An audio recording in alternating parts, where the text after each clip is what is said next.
What is up, my amazing YouTube friends? Welcome back to the sickest garage on the platform, and welcome back to another edition of 25 Days of Holi-Details. I am so stoked you're here because we're going to use a really cool product and we're going to talk about the product's purpose. So, the product we're going to use today is the Last Coats Sarah Trim.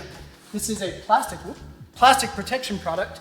Reason I like this is because plastic has a lot of pores, and normal paint protection usually makes it look really good in the moment, but it doesn't last quite as long.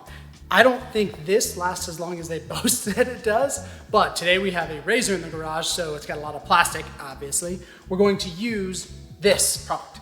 This product's pretty easy to use. All you have to do is super duper clean your plastic, which is already done. You have to use, well, I don't know if you have to. I do. What I like to do is use an IPA, which is actually already done as well, or alcohol wipe down, something to remove any grease from the pores of the plastic. Then you just apply this. It's got an applicator, or at least sometimes. When I ordered this stuff not too long ago, it came with an applicator. I'll show it to you. Bam. Little applicating sponge. I actually don't like it. It's not very nimble, and especially on something with as many nimbling requiring curves as this Polaris Turbo Razor S. It's just not gonna work. So I'm gonna actually take a microfiber towel to do it. So you apply it, wait a few minutes and wipe it off. It's pretty sick. So let's go get it done, and it's going to look so good.